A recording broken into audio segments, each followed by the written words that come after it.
Bien. Alors, ce qu'on va faire ici, c'est zoomer en arrière et peut-être agrandir un peu la page.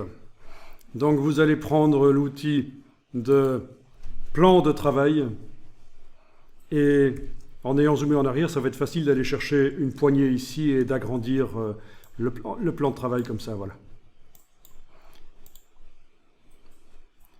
Je repasse à la flèche noire pour quitter l'outil plan de travail.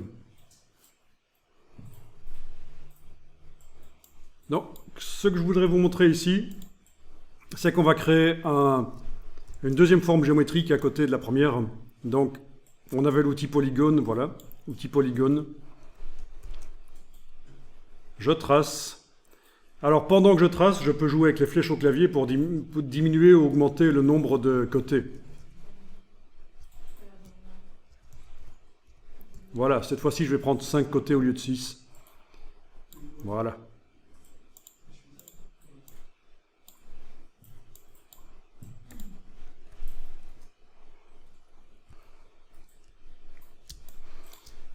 Donc, un polygone qui utilise le motif.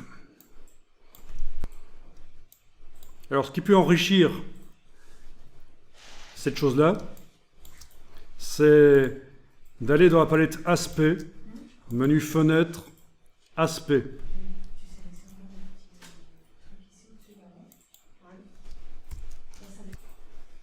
Voilà, pendant que votre polygone là est sélectionné, vous voyez qu'il contient un contour et un fond. On va aller lui ajouter un deuxième fond. Menu de la palette Aspect, ajouter un nouveau fond.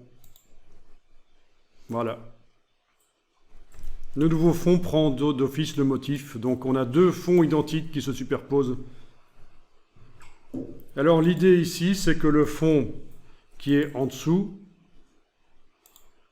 on va lui mettre un dégradé. Donc vous cliquez à cet endroit-là et vous activez un dégradé comme celui-là par exemple. Ah, mais il faut sélectionner le truc. L'objet doit être sélectionné bien sûr, sinon vous travaillez dans le vide. Ah ouais. Tu as ajouté le fond au-dessus, en fait. Voilà, les fonds se déplacent. Hein. C'est vrai que si tu as modifié le fond du dessus, tu lui as mis un dégradé, il n'y a plus de chien. Donc il faut le déplacer en dessous le fond, comme ça. Voilà.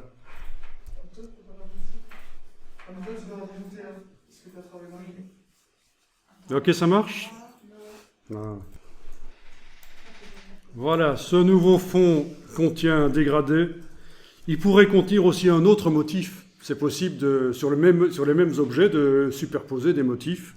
Je pourrais avoir un motif avec des os pleins d'os, mais plutôt fade, pas très présent, qui serait à l'arrière-plan.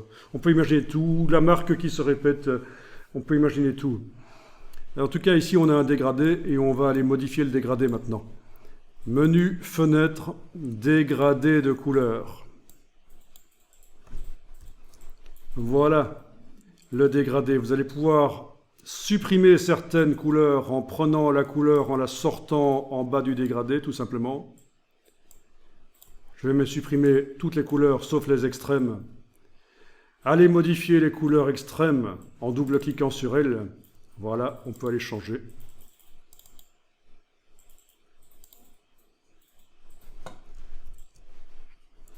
Voilà, voilà. Allez ajouter des couleurs intermédiaires. Il suffit de recliquer là où il n'y a pas de couleur. Et on peut aller ajouter des couleurs intermédiaires, c'est pas un problème. J'ai pas vu pour ajouter des trucs. Pour ajouter une couleur, c'est tout simple. On se met en dessous des dégradés, on clique. Voilà.